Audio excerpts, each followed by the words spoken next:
Hi friends, welcome to Chanakya stock traders. మనం ఈ వీడియోలోకి వెళ్ళే ముందు సండే స్పెషల్ ఏంటి మీ ఇంట్లో కామెంట్ సెక్షన్లో కామెంట్ చేయండి.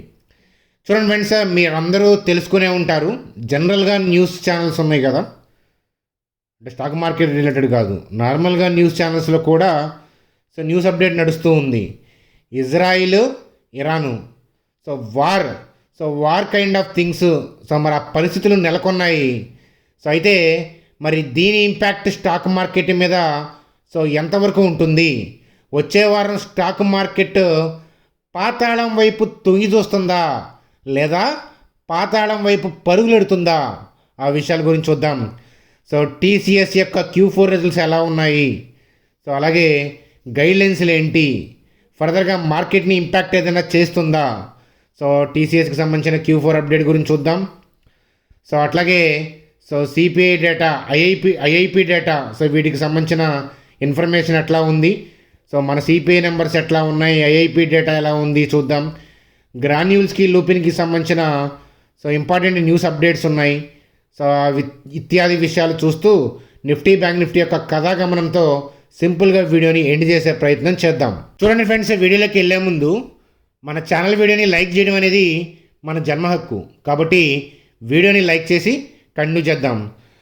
సండే వీడియో కాబట్టి ఏంటంటే ప్రతి ఒక్కళ్ళు మీ ఫ్రెండ్స్కి, ఫ్యామిలీ మెంబర్స్కి షేర్ చేయమని చెప్పి చెప్తాను. చూడండి ఫ్రెండ్స్, ముందుగా వచ్చే వారం స్టాక్ మార్కెట్ని ఎఫెక్ట్ చేసే అంశాలు ఏంటి? అందులో ప్రధానంగా ఏంటంటే Israel Iran war kind of situation అనమాట. ఇరాన్ వాళ్ళు ఏంటంటే డజన్స్ ఆఫ్ మిసైల్స్ ఫైర్ చేశారు ఇజ్రాయిల్ మీద. అయితే మోస్ట్ ఆఫ్ ది మిసైల్స్ ఏంటంటే out side of the Israel పడ్డాయి. ఫ్యూ మిసైల్స్ ఏమో ఇజ్రాయిల్ని హిట్ చేశాయి. వన్ గర్ల్ హట్ అని చెప్పి ఇక్కడ అప్డేట్ కనిపిస్తూ ఉంది. ఇజ్రాయిల్ మిలిటరీ స్పోక్స్మెన్ వాళ్ళు చెప్తుంది ఏంటి అని అంటే slight damage to the military base అనే పాయింట్ ఆఫ్ వ్యూలో చెప్తున్నారు. అంటే ఇజ్రాయిల్ చేసిన దానికి రిటాలియేషన్ అని చెప్పి చెప్పచ్చు అనమాట. కాబట్టి ఏంటంటే ఈ వార్ కైండ్ ఆఫ్ సిచ్యువేషను, యుద్ధం మొదలైంది, దీనివల్ల స్టాక్ మార్కెట్లో అలజడి ఉంటుందా అంటే ఉంటుంది ఖచ్చితంగా. అయితే ఏంటంటే క్రూడ్ ఆయిల్ మీద ఎఫెక్ట్ పడుతుంది. తద్వారా ఏంటంటే క్రూడ్ ఆయిల్ ప్రైజులు పెరుగుతాయి. స్టాక్ మార్కెట్కి ఇది నెగిటివ్ న్యూస్. అయితే మనం అందరం తెలుసుకోవాల్సిన న్యూస్ అప్డేట్ ఏంటి అని అంటే ఇలాంటి వార్ కైండ్ ఆఫ్ అప్డేట్స్ ఎప్పుడూ రాలేదా స్టాక్ మార్కెట్లో? వచ్చాయి. మరి గతంలో స్టాక్ మార్కెట్ ఎలా రియాక్ట్ అయింది అని అంటే ఇలాంటి న్యూస్ అప్డేట్లు వచ్చినప్పుడు డౌన్ సైడ్ రియాక్ట్ అయి ఉంటుంది. కాకపోతే అవన్నీ కూడా టెంపరీగా రియాక్ట్ అయ్యి దాని తర్వాత మార్కెట్ మళ్ళీ ఏంటంటే అప్ సైడ్ డైరెక్షన్లో ఉంటే పైకే కంటిన్యూ చేయడం అనేది చూస్తూ ఉంటాం కదా. ఇది మనం నేర్చుకోవాలి. అలాగే ఏంటంటే మనకి ఇంకా ఫర్దర్గా న్యూస్ అప్డేట్ ఏంటంటే ఇక్కడ చైనీస్ ఫారిన్ మినిస్ట్రీ వాళ్ళు ఏం చెప్తున్నారు అని అంటే ఈ సిచ్యువేషన్ గురించి కన్సర్న్గా ఉన్నారు. అలాగే ఇద్దరు కూడా ఏంటంటే ఫర్దర్గా అంటే రెండు పార్టీలు కూడా ఏంటంటే కామ్ డౌన్ అవ్వాలనే పాయింట్ ఆఫ్ వ్యూలో చెప్తున్నారు. వేరియస్ కంట్రీస్కి కూడా ఏంటంటే అంటే వీళ్ళిద్దరిని ఇన్ఫ్లుయెన్స్ చేయగలిగిన కంట్రీస్ కూడా ఏంటంటే రియాక్ట్ అయ్యి దీన్ని సద్దుమణిగేటట్టు చేయాలనేది చైనీస్ ఫారిన్ మినిస్ట్రీ వాళ్ళు కామెంట్ చేస్తున్నారనమాట. దీని తాలూకా న్యూస్ అప్డేట్ చూడొచ్చు. అయితే మనకున్న మేజర్ నెగిటివ్ న్యూస్ అయితే కనుక ఇది.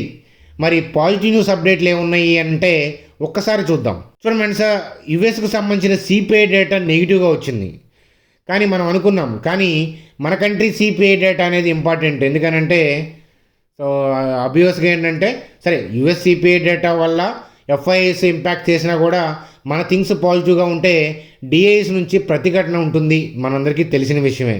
అలాగే ఏంటంటే మన కంట్రీలో థింగ్స్ పాజిటివ్గా ఉంటే ఎఫ్ఐఐ అంత నెగిటివ్గా ఇంపాక్ట్ చేసే అవకాశాలు తక్కువ ఉంటాయి అన్నమాట.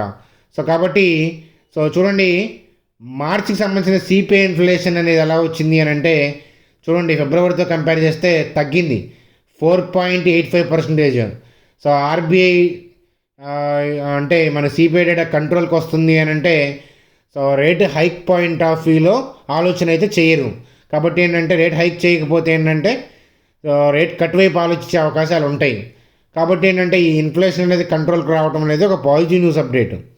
అట్లాగే ఐఐపి డేటా చూస్తే కనుక 5.7%గా ఉంది. సో ఇది కూడా ఏంటంటే పాజిటివ్ న్యూస్ అప్డేట్గా మనం చూడొచ్చు అనమాట.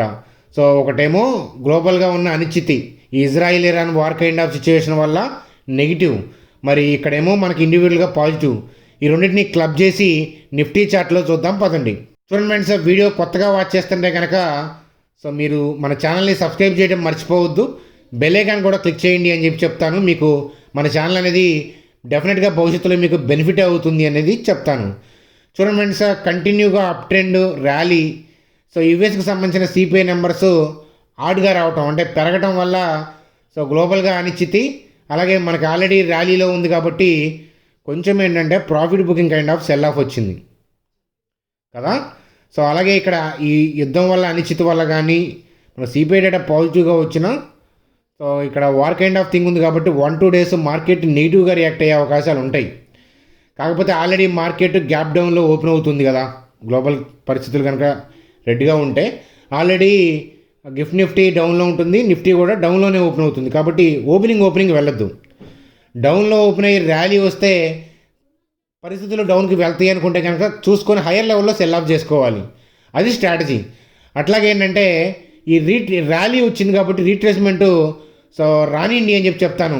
సో ఈ వార్ కైండ్ ఆఫ్ న్యూస్ కూడా నెగిటివ్గా సపోర్ట్ చేస్తుంది కాబట్టి 22,293, 22,189 దగ్గర వెయిట్ చేద్దాం. అక్కడికి వస్తుంది అని షార్ట్ సేల్ చేయమని నేను చెప్పట్లేదు, అలాంటిది ఏదైనా ఉంటే రన్నింగ్లో చూసుకుందాం టెలిగ్రామ్ గ్రూప్లో. షార్ట్ సేల్ ఎప్పుడు కూడా ఏంటంటే స్టాటిక్గా వెళ్ళకూడదు. అట్లాగే ఏంటంటే సో ఈ 22,293, 22,189 దగ్గర వచ్చిన తర్వాత ఇక్కడ ఫ్లో చూసి ఇక్కడ నుంచి పైకి రియాక్ట్ అవుతుంటే అప్పుడు మనం పైకి ట్రేడ్ ప్లాన్ చేద్దాము. లేదా 1-2 డేస్ ఇంకా అనిశ్చితి కొనసాగితే కనుక కింద గ్యాప్స్ ఉన్నాయి చూడండి, క్యాండిల్కి మధ్య గ్యాప్స్ ఉన్నాయి.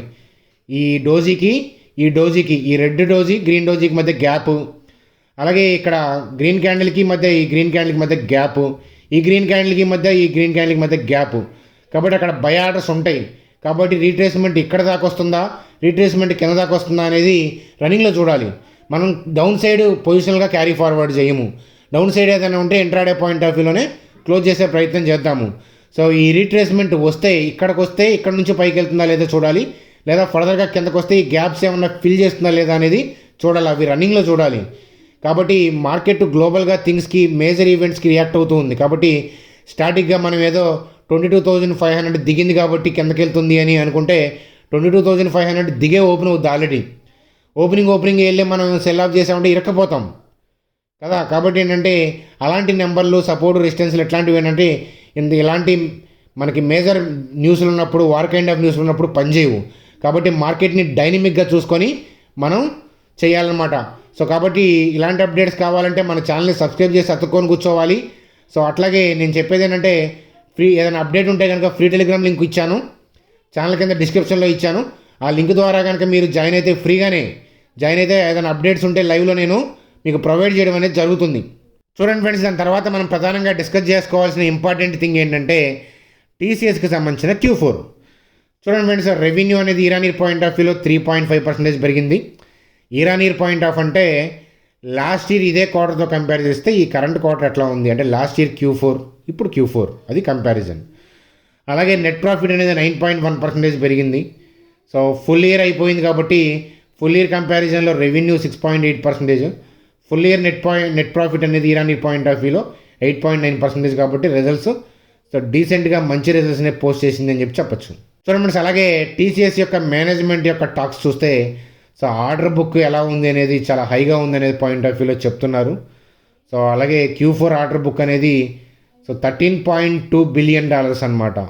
సో క్వార్టర్ పాయింట్ ఆఫ్ వ్యూలో 63% సూపర్ బో. అలాగే IT services attrition so LTM అనేది 12.5% ఉంది. సో ఎట్రిషన్ అంటే ఏంటంటే ఎంప్లాయీస్ ఒక కంపెనీ నుంచి ఇంకో కంపెనీకి వెళ్ళిపోతూ ఉంటారు కదా, సో ఆ రేట్ అనమాట. కంపెనీలకి ఎట్రిషన్ రేట్ లోగా ఉందనుకోండి అది పాజిటివ్. అంటే ఏంటంటే ఎగ్జిస్టింగ్ ఉన్నవాళ్ళు కంపెనీలో స్టిక్ అయి ఉంటే ఏంటంటే వాళ్ళకి పెద్దగా హైక్లు ఇచ్చే పని లేదు, వాళ్ళే పడి ఉంటారు అనే ఫీలింగ్ కంపెనీలకి. అలాగే ఏంటంటే కంపెనీలకి స్టిక్ అయ్యి ఎక్కువ మంది ఎంప్లాయీలు ఆల్రెడీ ఉంటే ఏంటంటే పర్ఫార్మెన్స్ పాయింట్ ఆఫ్ వ్యూలో కూడా బాగుంటుంది, కంపెనీ యొక్క గ్రోత్ బాగుంటుంది అదనమాట.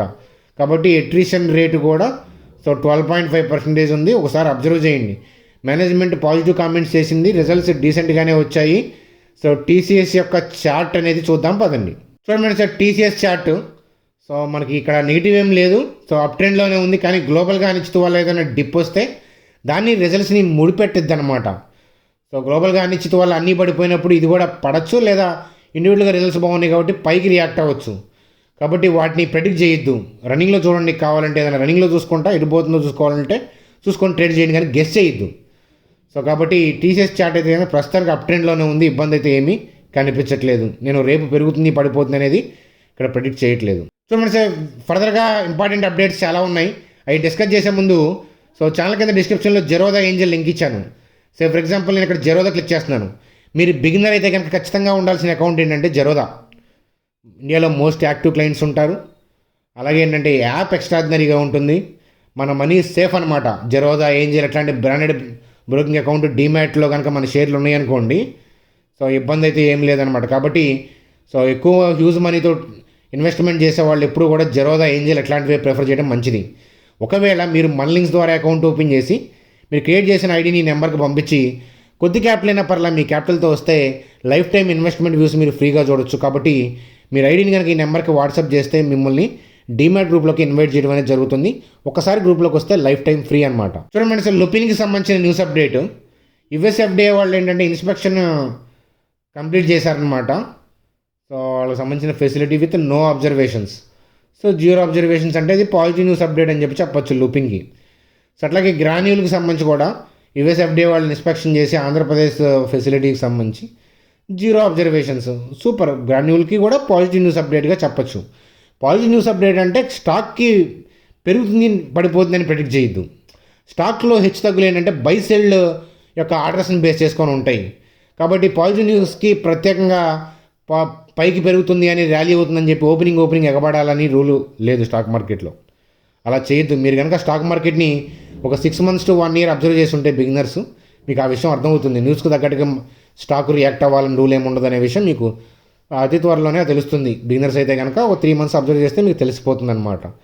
స్టాక్కి ఇండివిజువల్గా, కంపెనీకి ఇండివిజువల్గా పాజిటివ్ న్యూస్ అంతే, అంతవరకు గుర్తుపెట్టుకోండి చాలు.